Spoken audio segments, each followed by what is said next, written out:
माना कि तेरी दीद के काबिल नहीं हूँ मैं, तो मेरा शौक तो देख, मेरा इंतजार तो। मनमोहन सिंह जी, डॉक्टर मनमोहन सिंह जी का निधन हो गया। भारत के वित्त मंत्री और प्रधानमंत्री, ऐसे बड़े पदों पर रहने वाले व्यक्ति। तो मनमोहन सिंह जी के जीवन से जो है वो क्या पता लगता है? मनमोहन सिंह जी के जीवन को देखकर क्या पता लगता है? वो जो अपने शुरू में बात की थी कि नैतिकता, मोरालिटी जो है अगर है किसी व्यक्ति में, तो सफलता उसके आगे आगे होगी। मतलब अगर आप मॉरल हो, एथिकल हो और साथ साथ में एफिशिएंट भी हो, इनके अंदर दोनों चीजें हैं। मनमोहन सिंह जो है, मनमोहन सिंह के साथ, मनमोहन सिंह जी के अंदर एथिकल भी थे, ईमानदार भी थे और साथ साथ में एफिशिएंट भी थे, टैलेंटेड भी थे, एक्सेलेंस के लिए जो है वो कार्य करते रहे। तो मनमोहन सिंह जी का जीवन अगर देखा जाए तो बड़े मतलब बहुत वैसा है जिससे काफी प्रेरणा व्यक्ति ले सकता है कि व्यक्ति सिर्फ और सिर्फ अपने काम पर फोकस करे, इधर उधर की डिस्ट्रैक्शन से डिस्ट्रैक्ट ना हो और अपने काम को फोकस करे, तो दुनिया आपकी वैल्यू जो है वो वैसे ही करने लगती है। आपको सामने से कुछ वैल्यू मांगने की खुद की जरूरत नहीं होती है, रेस्पेक्ट मांगने की जरूरत नहीं होती है, रेस्पेक्ट कमानी पड़ती है और रेस्पेक्ट कमाने के लिए आपको करना पड़ता है कार्य। और मनमोहन सिंह जी का जीवन जो है इसके दृष्टिकोण से देखें तो एक परफेक्ट एग्जाम्पल है। भाई मनमोहन सिंह जी का जन्म हुआ 1932 में, और कहा हुआ था जन्म? पाकिस्तान में। आज का पाकिस्तान, उस जमाने का अनडिवाइडेड इंडिया। तो अनडिवाइडेड इंडिया के अंदर जो है वो जन्म हुआ। जन्म के कुछ समय बाद में माता जी का निधन हो गया।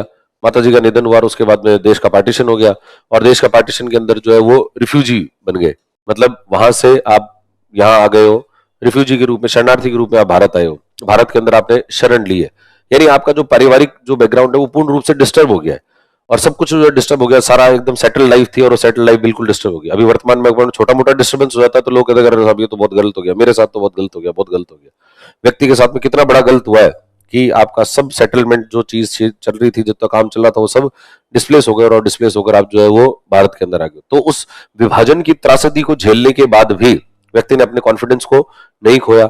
उस विभाजन की त्रासदी से व्यक्ति डिस्ट्रैक्ट नहीं हुआ और डिस्ट्रैक्ट ना होकर सिर्फ और सिर्फ अपने एकेडमिक्स के ऊपर कि अपना काम जो है पढ़ना है, तो अपना तो पढ़ाई पर ध्यान दे, अपन को पढ़ना आता है तो उस पढ़ाई पर ही ध्यान दिया जाए, दूसरी चीजों पर उतना ध्यान जो है हमें नहीं देना चाहिए।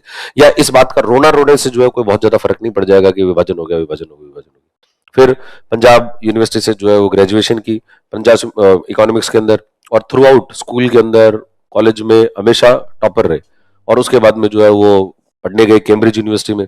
कैम्ब्रिज यूनिवर्सिटी में जाकर फिर उन्होंने वहां से फिर से मास्टर्स की इकोनॉमिक्स के अंदर, और उसके बाद ऑक्सफोर्ड यूनिवर्सिटी गए और ऑक्सफोर्ड यूनिवर्सिटी से जो है फिर वो डीफिल जो होता है वो, कि वहां से एक और डिग्री जो है डिग्री हासिल कर ली। यानी कैम्ब्रिज और ऑक्सफोर्ड जैसी जो महत्वपूर्ण संस्थाएं हैं, जो बहुत बड़ी एक एकेडमिक्स के अंदर जिनका जो स्थान बहुत उच्च है, उन जगहों से आप पढ़ाई की। और वो पढ़ाई करने से क्या फर्क पड़ता है, बड़े संस्थान से पढ़ाई करने से क्या फर्क पड़ता है? सिर्फ ये नहीं होता कि आपको कुछ नॉलेज एक्स्ट्रा मिल जाती है। अगर आप बड़े संस्थान से पढ़ते हो तो आपका दिमाग खुल जाता है, जो आपके सोचने का तरीका होता है वो चेंज हो जाता है, व्यू पॉइंट जो है वो चेंज होता है। बस यही अंतर होता है, और कोई बड़ा अंतर जो है वो खास अंतर नहीं होगा। मतलब अगर वो वहां से ना पढ़कर कहीं इंडिया की किसी यूनिवर्सिटी से पढ़ लेते तो मनमोहन सिंह जी तो टैलेंटेड तो उतरे ही रहते, लेकिन बाहर की यूनिवर्सिटी से पढ़े और उस जमाने में, उस जमाने के अंदर आप पढ़े हो तो उनको बात समझ में आई कि इकोनॉमिक पॉलिसीज जो होती है वो देश के लोगों के भविष्य को किस प्रकार प्रभावित कर सकती है, लोगों के भविष्य को किस प्रकार प्रभावित कर सकती है इकोनॉमिक पॉलिसीज। और इकोनॉमिक पॉलिसीज को बनाने के अंदर पॉलिटिक्स का क्या योगदान होता है, राजनीतिक जो नेतृत्व होता है, राजनीतिक नेतृत्व किस तरीके से इकोनॉमिक पॉलिसीज को शेप करता है। और फिर वो वहां से वापस आए, वापस आके उन्होंने पंजाब यूनिवर्सिटी के अंदर भी पढ़ाया, दिल्ली स्कूल ऑफ इकोनॉमिक्स जो है उसको दिल्ली स्कूल ऑफ इकोनॉमिक्स में प्रोफेसर के रूप में उन्होंने काम किया। फिर गवर्नमेंट ऑफ इंडिया ने जब उनके टैलेंट को देखा तो उन्होंने 64 के अंदर ये किताब लिख दी थी, और उस 64 के अंदर किताब लिखी, उस किताब के अंदर ये बताया कि भारत के अंदर जो इंपोर्ट एक्सपोर्ट की हमने जो पॉलिसी अपना रखी है वो कोई ज्यादा अच्छी पॉलिसी नहीं है, क्योंकि हमारी अर्थव्यवस्था, भारतीय इकोनॉमी जो है 91 से पहले बंद अर्थव्यवस्था थी। हम बाहर से जो है उतना लेन देन नहीं करते थे, या लेन देन करते तो बहुत कंट्रोल्ड मैनर के अंदर उसको किया करते थे। और इन्होंने 1964 के अंदर अपना क्रिटिक लिखा उसका, और एक किताब लिखी, किताब के अंदर बताया कि भारत का जो एक्सपोर्ट है वो एक्सपोर्ट कम क्यों है, और हम इंपोर्ट को और एक्सपोर्ट को जो कंट्रोल करने की नीति अपना रहे हैं वो नीति कोई बहुत ज्यादा अच्छी नीति नहीं है। फिर सरकार ने इनके जो टैलेंट है उस टैलेंट को समझा। उस जमाने में एक जो है वो बड़े कैबिनेट सेक्रेटरी हुआ करते थे, एल के झा। तो एल के झा जो है वो इनको लेकर आए कि सब आपको जब इतना सब कुछ पता है तो आप सरकार के अंदर मदद करो, सरकार को सलाह दो, तो इन्होंने गवर्नमेंट के अंदर कॉमर्स मिनिस्ट्री, जो वाणिज्य मंत्रालय, उस वाणिज्य मंत्रालय को ज्वाइन किया एज एन एडवाइजर, तो सलाहकार के रूप में वाणिज्य मंत्रालय के अंदर रहे। फिर वहां से फिर देश के चीफ इकोनॉमिक एडवाइजर बने। वित्त मंत्रालय के अंदर होता है चीफ इकोनॉमिक एडवाइजर, ठीक है, जैसा अभी वी अनंत नागेश्वरन है। तो उस जमाने के अंदर 1970s के अंदर जो चीफ इकोनॉमिक एडवाइजर थे वो मनमोहन सिंह जी थे। फिर मनमोहन सिंह जी को बाद में सरकार ने जब उनके टैलेंट को पहचाना कि इतना सही आदमी है, तो मनमोहन सिंह जी को बनाया गया आरबीआई का गवर्नर। आरबीआई गवर्नर बने 1982 में और 82-83 के अंदर।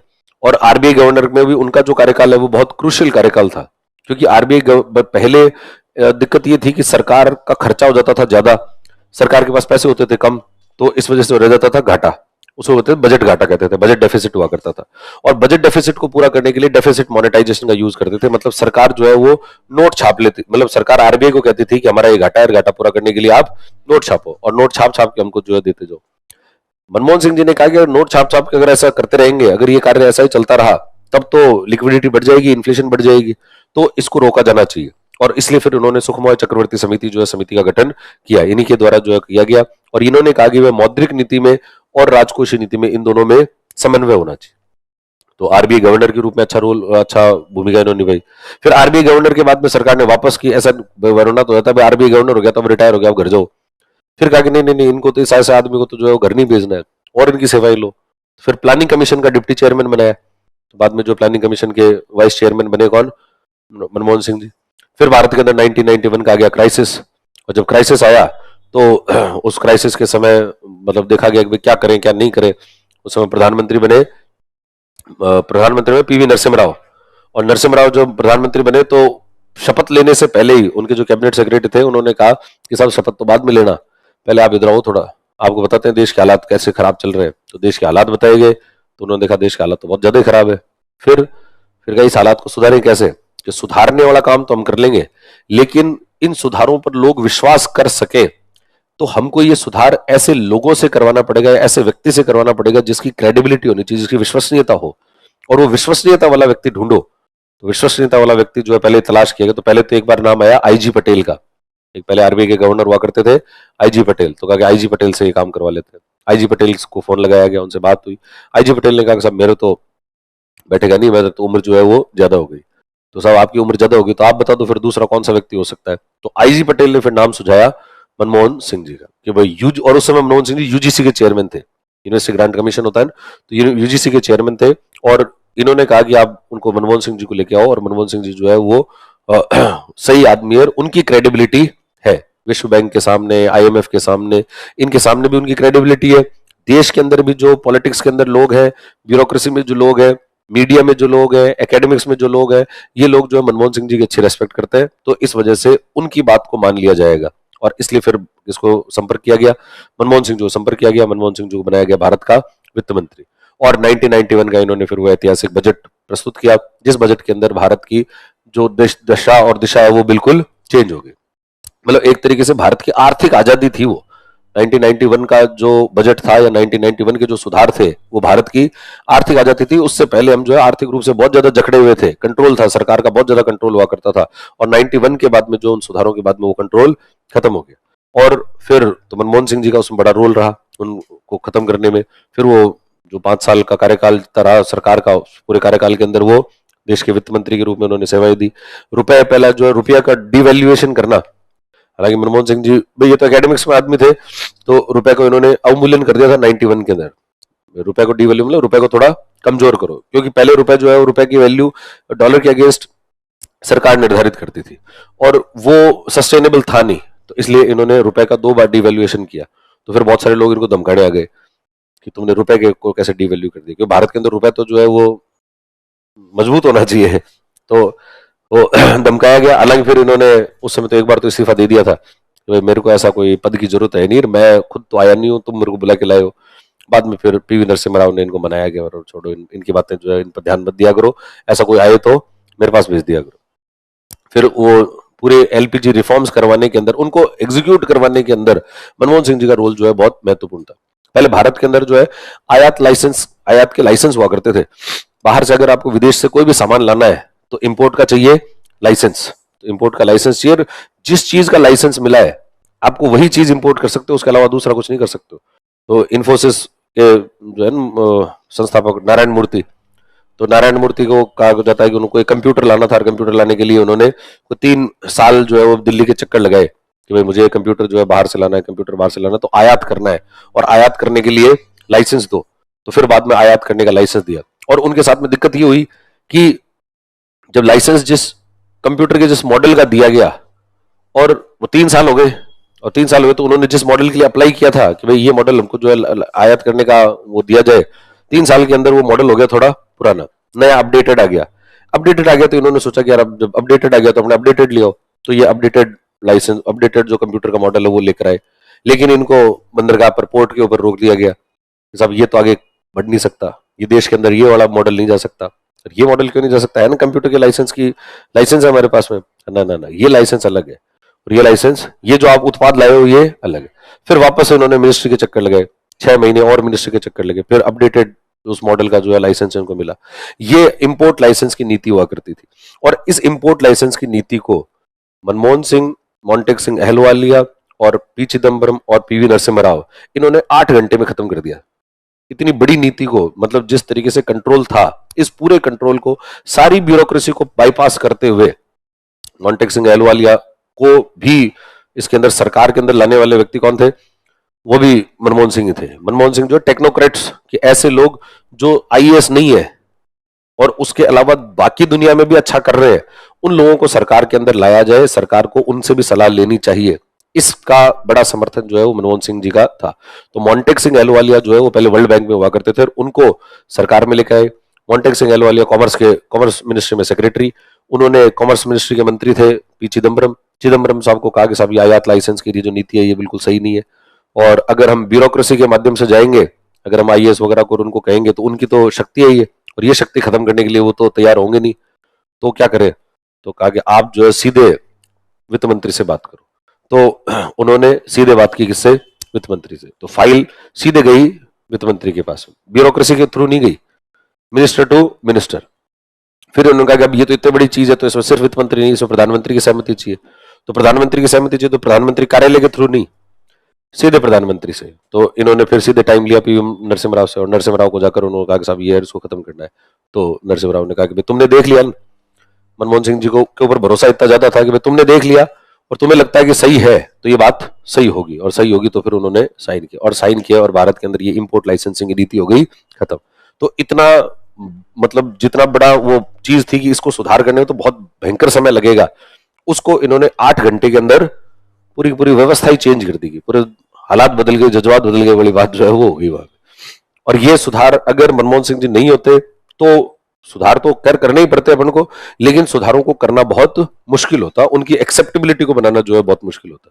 फिर उसके बाद में लीडर ऑफ अपोजिशन रहे 98 से लेकर 2004 तक, जो है लोकसभा के अंदर, राज्यसभा से आए थे, तो राज्यसभा के अंदर जो है वो विपक्ष के नेता रहे। फिर बाद में 2004 के अंदर फिर जो अटल बिहारी वाजपेयी की सरकार थी वो गिर गई, मतलब वो हार गए चुनाव, और कांग्रेस की सरकार बनी। कांग्रेस की सरकार बनी गठबंधन की सरकार, और उस गठबंधन की सरकार में फिर प्रधानमंत्री बनाया गया मनमोहन सिंह जी। तो मनमोहन सिंह जी बन गए देश के प्रधानमंत्री, एक आदमी जो कि रिफ्यूजी के रूप में देश में आया था और देश का बन गया प्रधानमंत्री। तो देश के प्रधानमंत्री बन गए, और प्रधानमंत्री कार्य जो उनका वो काल था उसके अंदर गठबंधन की सरकार थी, वो कांग्रेस मेजोरिटी में नहीं थी, गठबंधन की सरकार थी, और गठबंधन की सरकार के अंदर वामपंथी दलों का समर्थन था। वामपंथियों के पास में 60 सीटें हुआ करती थी उस जमाने में, और बिना वामपंथियों के सरकार चलती नहीं। और उस समय वामपंथी साथ थे, और फिर भी इन्होंने इंडिया और यूएस के बीच में सिविल न्यूक्लियर डील की। 2005 के अंदर भारत और यूएसए के बीच में हुई सिविल न्यूक्लियर डील, और ये सिविल न्यूक्लियर डील जो है वो इंडिया यूएस रिलेशंस के अंदर टर्निंग पॉइंट था। अगर ये सिविल, मतलब भारत और यूएस के संबंधों को अगर पढ़ते हैं ना मैं, तो 2005 से संबंध, पहले के संबंध बिल्कुल अलग है, और 5 के बाद के संबंध बिल्कुल अलग है। तो आज अपन भारत और यूएसए को देखते हैं कि इतना कॉपरेशन हो रहा है, अलग अलग फील्ड के अंदर इतना जो है वो सहयोग कर रहे हैं। तो उस सहयोग की जो शुरुआत है वो हुई है 2005 के उस सिविल न्यूक्लियर डील से, और असैन्य परमाणु समझौता किया इन्होंने। उस समझौते को लेफ्ट पार्टियों ने विरोध किया, जो वामपंथी दल थे उन्होंने कहा ना ना ये समझौता हम नहीं होने देंगे, क्योंकि लेफ्ट पार्टी जो अमेरिका के बिल्कुल अगेंस्ट, अमेरिका कैपिटलिस्ट पावर है, और कहा हम तो वामपंथी हैं, हम तो कम्युनिस्ट हैं, और उधर आप कैपिटलिस्टों के साथ में जो हाथ मिला रहे हो और कैपिटलिस्ट पावर के साथ में आप जो है वो एग्रीमेंट कर रहे हो, तो ये एग्रीमेंट तो नहीं होने दिया जाएगा। लेफ्ट पार्टीज ने कहा कि अगर आपने ये एग्रीमेंट किया तो हम आपकी सरकार गिरा देंगे।